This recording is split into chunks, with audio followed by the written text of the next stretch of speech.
Hello ladies and gentlemen, and welcome back to my channel for another Hot Toys 1/6 scale die-cast Iron Man figure unboxing and review. Today we're taking a look at the open armor version of the Mark 7, based off its appearance in Iron Man 3. Now I got mine at a discount from Pop Collectibles. As always, do your own research, make sure you are comfortable before buying. I have popped a link to their site in the description below, along with the discount code Justin's Collection, for 5% off your order if you do decide to buy from them. While you're down there, why not hit that subscribe, bell notification icon, and join button, so you're notified as soon as a brand new Hot Toys Iron Man figure review goes live on the channel. As for the box art, while it is a little busy, with no fewer than 1, 2, 3 images of the Mark 7 up front, with the Hall of Armor in the background and the TV scanline effect over it, combined with the wireframe outline for this image of the Mark 7 and the lens flares and burning embers and dust effects, I don't mind any of that. I reckon this looks great. But they've taken it a step further. They've also given this front slipcover a metallic finish, so when light bounces off the surface, specifically for areas with lens flares like the arc reactor and the eyes, they absolutely pop. On the side of the box, we have the Hall of Armor spilling over the edge from the front cover, more of that TV scanline effect, some metallic foil used for his name down below, and a little arc reactor logo up top. They are trying so hard to make this thing look dynamic. They've pulled out all the stops, they're using all the tricks. We've got the embers and the lens flares and the smoke effects. They have nailed the color scheme though. They've gone with red up top and gold for this strip down below. Speaking of down below, on the bottom of the box, that's where you'll find all of the warnings and legal info. Usually it's around the back, this time it isn't. Ever since this was announced, I've been pretty curious to find out A, if it's more of a figure or a statue, aka does it have any articulation, and B, how much die cast is actually in this. And you can bet we will be finding out the answer to both of those questions throughout the course of this video. Underneath the slipcover, an open window showcasing the Mark 7 inside. It's pretty neat actually how they went with predominantly red for the slipcover, then for everything underneath it, they went with gold. So once again, a callback to Iron Man's red and gold color scheme. We may already sorta have an answer to those questions that I was just talking about, because this isn't really referred to as a figure on the box. It simply says 1/6 scale collectible. So maybe that's some foreshadowing. We'll just have to wait and see. If you've got this guy on the way, can you let me know what you plan on doing with him? Because I've got no idea what I'm going to do with mine. You see, I don't have a Hall of Armor for this guy to stand in front of.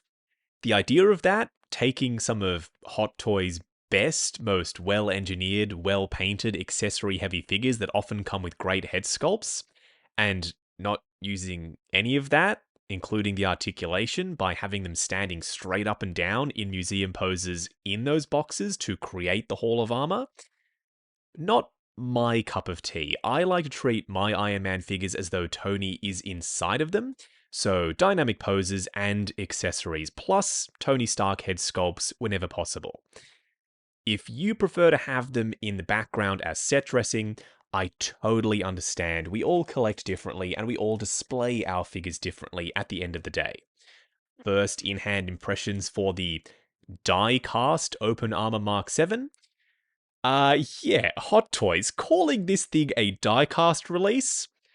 I think we both know that was a bit of a stretch. There's a little weight to it and some parts feel cold to the touch. But he is almost entirely made of plastic. He doesn't really weigh much more than those old Iron Man 3 House Party Protocol figures. What we are going to do now, though, is get all of his accessories laid out in the lightbox and take a closer look at everything he comes with. Starting off with the display base first, which is technically made of two separate pieces. A really cool base, and an absolute piece of shit base. The arc reactor doesn't even lock in securely, it just free floats around, sitting in there on some retaining clips. I'm probably not going to use this because it makes the footprint absolutely enormous, and it looks cheap. It's made of this lightweight hollow feeling plastic with a thin layer of gunmetal paint on it, but no silver dry brushing and very little detail. At least they've painted these little pieces in white and silver. This is clearly where all of the base budget went because it's a proper one. This is more like it. It's thick, it's sturdy, it's substantial, and it's beautifully well detailed. Even around the edges, we've got these dirty metallic panels, silver dry brushing absolutely everywhere.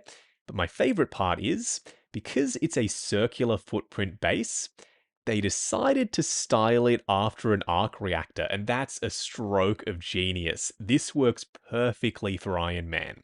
We've got a ton of detail up on top, both above and below the translucent plastic panel. Now, these posts are how you attach him to the base, and you can see some little connectors on them. They're there because once you plug it in with a non-included USB-C cable, flick the switch, and place Iron Man on the base, it actually transfers power through those posts into the statue itself. These are not really accessories, they're more so part of the open armor look, but they're the shoulder-mounted dart launchers.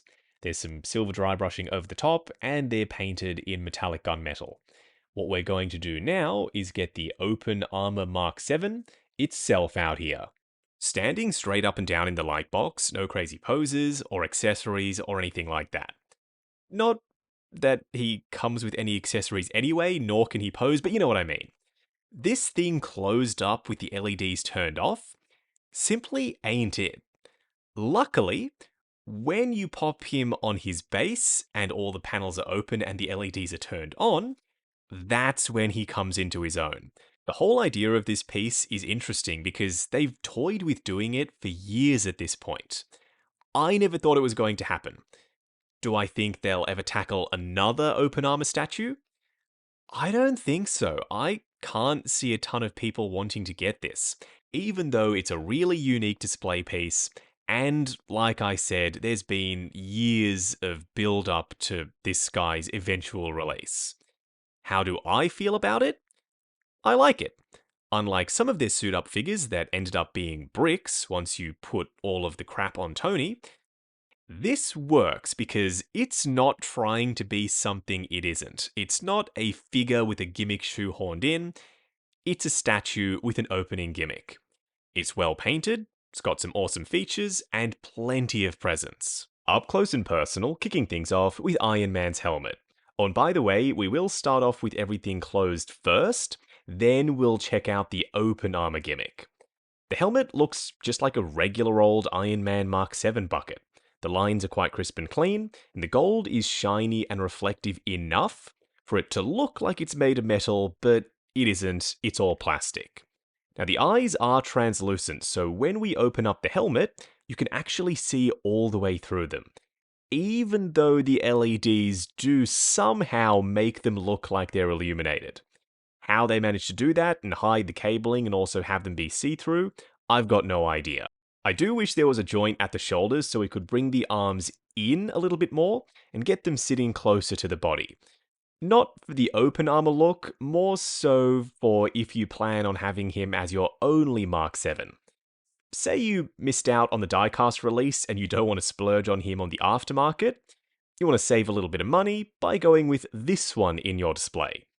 It's doable, but just know that his arms are always going to be flared out like this, giving him an almost triangular or A stance for the upper torso.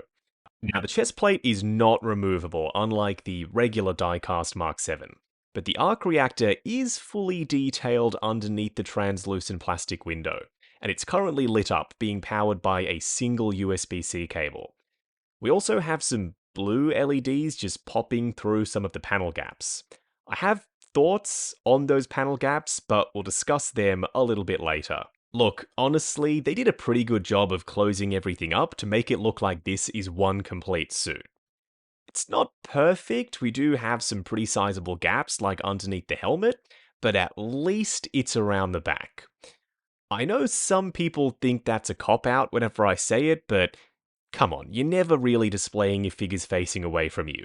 And once you have all the panels open anyway, you're not going to see that gap because the entire thing is going to be covered in gaps. Some people misremember the Mark 7 as being this beautiful, juicy, glossy red piece of art, where in reality, it was beautiful in a different way. It was covered in a satin finished red, and in Iron Man 3, because it was set after the Battle of New York, it was dusty and dirty and battle damaged. So giving it some surface weathering with the airbrushing and the chipping and the speckling, then going with the satin for the red and the gold, that to me is spot on. This is very accurate, and I love the way it's been painted. It's not to say that it's not shiny at all though, because you can clearly tell that light does bounce off the surface. The only real articulated things on the entire figure are the hands. They're on ball joints so you can move them around, and this panel is articulated, so too are the fingers. But why does the repulsor section not light up? If they're already transferring power through the entire thing to the other LEDs, and they manage to get the eyes to light up even though they're made of translucent plastic, I would have liked to have seen an LED in both palms. It just makes sense to me. In the first Iron Man movie, most of the suits were practical, but it turns out for budget and stunt reasons, that simply wasn't practical. So for Iron Man 2 onwards, I think it was Jon Favreau who said they decided to go more CGI heavy. And that meant they could exaggerate the proportions and get the suits to look even cooler on camera in more dynamic poses. So in 1/6 scale, yes, his legs are long and a little bit skinny, like a regular human knee could never fit inside that, but that's accurate to the Mark 7. We've not even opened a single panel yet, but this guy is still a feast for the eyes. We've got the rib detail behind the knees, and the satin finish for the red and the gold, and heaps of battle damage and airbrush shading on the surface. Now, you don't have to use this USB-C port on his left ankle.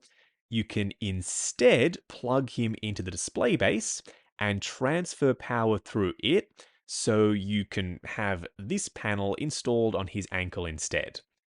If you do decide to go with the cable, the power button is underneath this piece. It's the circle right there. You push it and you can turn on or off the LEDs.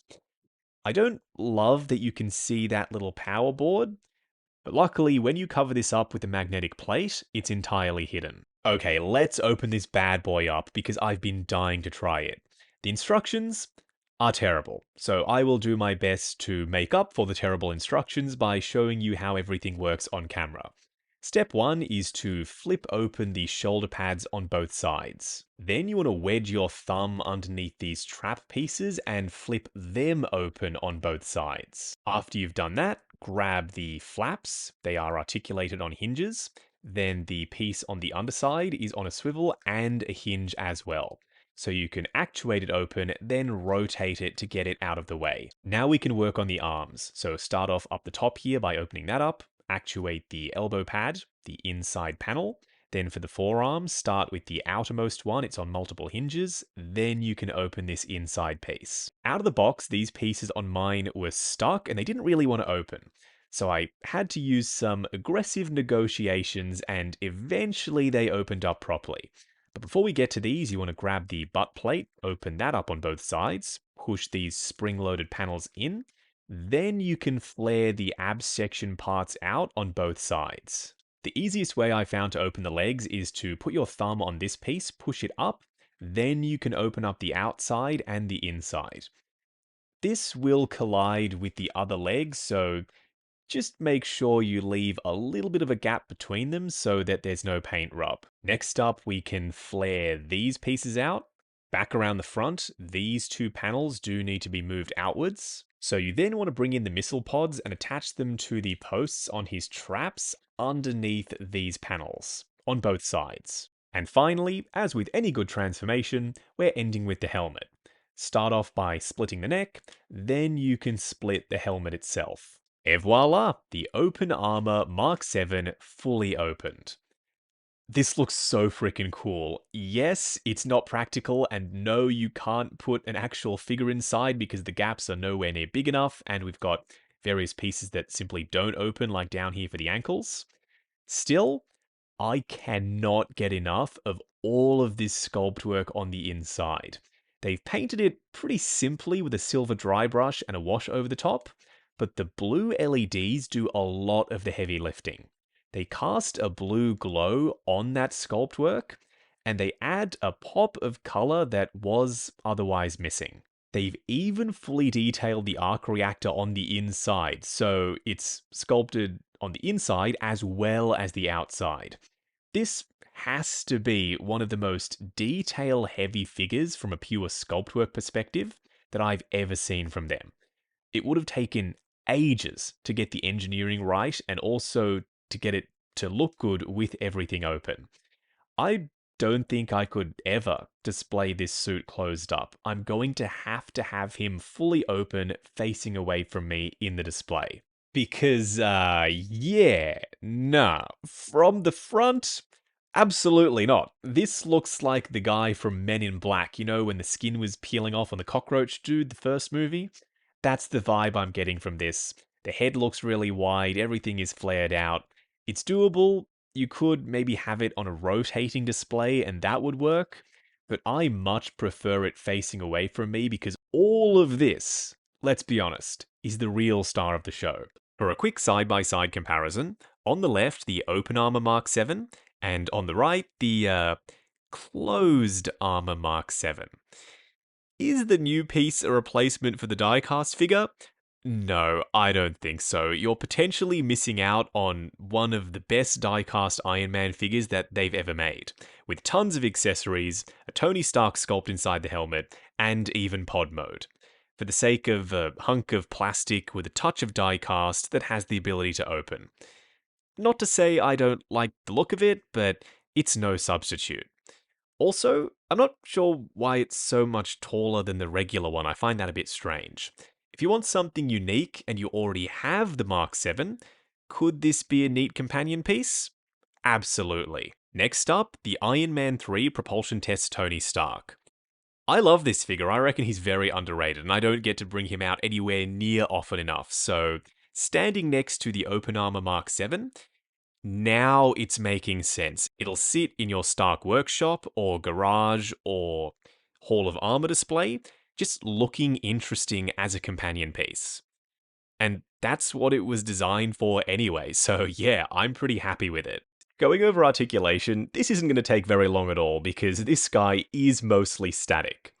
The only joints that we have to work with are the ball joints for the wrist pegs and the individually articulated fingers. Moving on to the 3 cool and 3 annoying things. The first annoying thing is, while from a distance, closed up like this, he looks okay, up close, not so much. We've got some pretty significant panel gaps, and for certain pieces you can even see straight through them.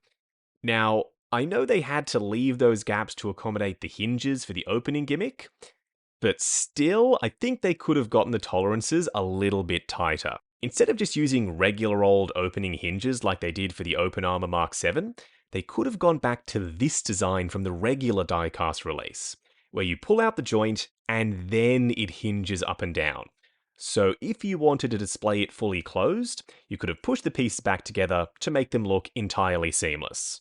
The second annoying thing is, calling this a diecast release is them just taking the piss at this point, because there's more diecast in a freaking Hot Wheels car. The shoulder pads are metal, these pieces are, these as well, the thigh plates, and then the back calf armor. Everything else is made of plastic. The third annoying thing is, for a figure like this, and I hesitate to call this a figure, so let me correct myself, for a statue like this, the light up effect is integral to the look. You're going to want to have him lit up in the display all the time. Yet they saw fit not to include a USB-C cable or a power supply. I don't get it. These things are relatively cheap to make, and they're already manufacturing stuff with electronics inside anyway. They may as well just produce Hot Toys branded USB-C cables and power supplies at the same time. The first cool thing is the satin finish. Instead of going with the high gloss red and gold like they did back in the day with the plastic Mark 7s, they stuck with the satin from the die-cast release. It's still metallic and it's got a sheen to it, but most importantly, it's more movie accurate to both Iron Man 3 and Avengers 1 compared to those old school plastic figures. The second cool thing isn't just the dope looking arc reactor style light up display base. It's also the fact that they're transferring power via these posts from the base into the statue itself. So instead of having to use multiple cables, one plugged into Iron Man and then another into the display base, all you have to do is plug the base in, which leaves only one cable running out the back. Then you can install Iron Man on it, power is transferred through to him, and he lights up. The third cool thing is all of this. I have my complaints with this piece, and I've well and truly made them known at this point. It's far from perfect. Still, even I have to admit, with all of the panels open and the LEDs turned on, showing off the detail on the inside, yeah, this is something unique. It's a showstopper. It's 100% going to stand out in the collection for all the right reasons. Wrapping up on the Open Sandwich... Wait, hang on, that's not right. The Open Armor Mark 7. We saw this for about 30 seconds outside the restaurant, chilling in the car park before Tony stumbled out and jumped into it. Trust Hot Toys to make an entire release out of a relatively small moment in a scene. But the idea isn't small. We see Tony jump in and out of suits later in Iron Man 3, so with that in mind, this encapsulates the entire idea, I guess. Am I getting a bit too lost in the weeds? Yeah, probably. So bringing it back down to earth, this thing is what it is and it isn't what it isn't. Let me explain. It's a statue. I know it's a statue. Hot Toys know it's a statue, and now you know it's a statue. No posing, display piece only.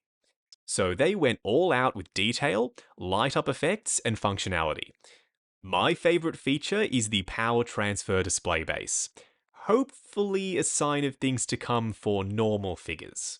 This is going to appeal to that niche Iron Man collector who wants this exact pose for the Mark 7, to have him standing in front of the Hall of Armor or somewhere else in a Tony Stark workshop display. If that's you, you're going to love this. If you wanted a Mark 7 stand-in because you missed out on the diecast one, I reckon this is a safe skip. At the end of this, I'm still glad I got it, because the Mark 7 is one of my favourite suits, and I actually really like Iron Man 3. Now, I got mine at a discount from Pop Collectibles. As always, do your own research, make sure you are comfortable before buying. I have popped a link to their site in the description below, along with the discount code Justin's Collection, for 5% off your order if you do decide to buy from them. While you're down there, why not hit that subscribe, bell notification icon, and join button, if you like the sound of seeing your name in the end credits of my reviews. Like, comment, and subscribe. We'll catch you in the next video.